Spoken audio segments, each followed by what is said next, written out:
کرناٹکا میں حجاب معاملے پر RSS لیڈر کا لڑکا پربھاکر بھٹ کا منڈیا میں نفرت انگیز بیان. حجاب گرل مسکان کو دی دھمکی, کہا یہاں رہنا ہے تو کہنا ہوگا جے شری رام. وزیر اعلیٰ کو بھی حجاب پر پابندی ہٹانے کا دیا چیلنج. سماجی کارکن کی شکایت کے بعد غیر ضمانتی وارنٹ جاری.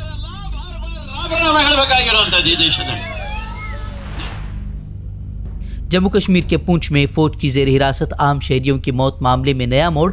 اسپتال میں داخل زخمی کشمیریوں نے برہنہ کر مرچ پاؤڈر چھڑکنے کے واقعے کی تصدیق کی.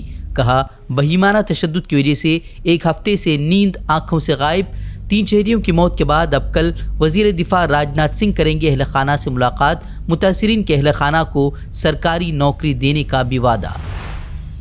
دہلی میں 150 سال قدیم معروف سنہری مسجد اب نشانے پر. ٹریفک نظام کا حوالہ دے کر اہم شاہراہ کو جوڑنے والی تاریخی مسجد پر انہدامی کارروائی کی تیاری. مسلمانوں میں سخت بے چینی.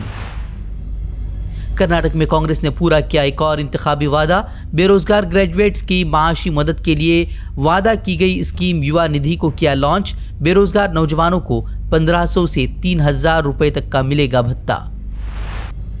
جموں کشمیر کے سیاسی رہنما فاروق عبداللہ نے مسئلہ کشمیر کو مذاکرات کے ذریعے حل کرنے پر دیا زور. بولے ہندوستان اور پاکستان بات چیت سے نہیں نکالیں گے مسئلہ کشمیر کا حل تو ہمارا بھی فلسطینیوں جیسا ہوگا حال. وجہ ہے کہ ہم بات چیت کے لیے تیار نہیں ہیں. اگر بات چیت سے ہم نے یہ سلجھایا نہیں تو معافی چاہتا ہوں آپ سے کہنے کا, ہمارا بھی وہی حال ہوگا جو آج غزہ کا اور فلسطینین کا ہو رہا ہے, جن پہ آج بمباری کی جا رہی ہے اسرائیل کی طرف سے. صدر مرمو کی منظوری کے ساتھ ہی 3 نئے فوجداری بلز قوانین میں تبدیل. اپوزیشن کا اظہار تشویش. پی چدمبرم نے قوانین کو ظالمانہ اور 10 گنا سخت قرار دیا. بولے ملک اور سماج کے کمزور اور غریب اور دبے کچلے طبقے کو چکانی پڑے گی اس قانون کی قیمت.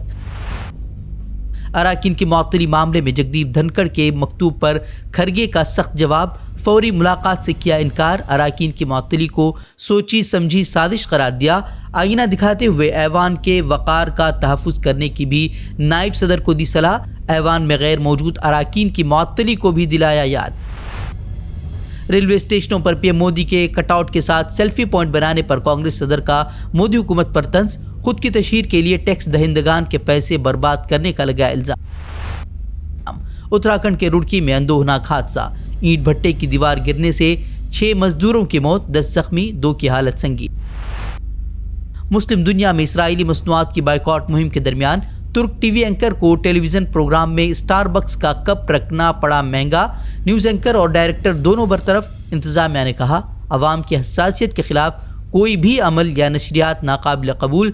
مسلم دنیا میں مؤثر طریقے پر چلائی جا رہی ہے اسرائیلی مصنوعات کی بائیکاٹ مہم. غزہ میں اسرائیلی قتل عام جاری. گزشتہ 24 گھنٹوں کے دوران 250 فلسطینی شہید, 500 زخمی. ویسٹ بینک میں اسرائیل نے چھاپہ مار کارروائی انجام دے کر کئی افراد کو کیا گرفتار. غزہ میں اسرائیلی جارحیت کے درمیان امریکہ نے جنگی ہیلی کاپٹروں کی اسرائیلی درخواستوں کو کیا مسترد. جنگی جرائم میں اسرائیل کا ساتھ دینے پر ملک میں شدید تنقیدوں کی زد میں ہے جو بائیڈن انتظامیہ. حماس اسرائیل کے درمیان مصری فارمولے کے تحت جاری مذاکرات بے نتیجہ ختم. حماس نے اسرائیلی شرائط تسلیم کرنے سے کیا انکار. اسرائیل نے حماس سے غزہ میں ہتھیار ڈالنے کی رکھی تھی شرط. حماس نے اسرائیلی شرط کو غیر منطقی قرار دیا. کہا جنگ بندی تک یرغمالیوں کے تعلق سے نہیں کریں گے کوئی بات. حماس کے 2 ٹوک موقف کے بعد اسرائیلی وزیراعظم نتن یاہو کی غزہ جنگ میں شدت لانے کی دھمکی. فیصلے میں اسرائیلی فوج کی حمایت کا بھی کیا دعویٰ. حماس نے اسرائیلی ٹینکوں اور فوجیوں کو نشانہ بنانے کی نئی ویڈیو جاری کی. حماس ترجمان بولے گزشتہ 4 دنوں میں 48 اسرائیلی فوجی جہنم رسید, 35 گاڑیاں تباہ. شام میں اسرائیلی فضائی حملے میں ایرانی فوج کا سینئر عہدیدار ہلاک. رضا موسوی کو دمشق کے قریب فضائی حملے میں بنایا گیا نشانہ. ایرانی صدر نے کہا اسرائیل کو چکانی ہوگی قیمت. یوکرین کے ساتھ جاری جنگ میں روس نے ماریانکا شہر پر قبضے کا کیا دعویٰ. تاہم یوکرین نے روسی دعوے کو کیا مسترد. کہا قصبے میں اب بھی جاری ہے جنگ.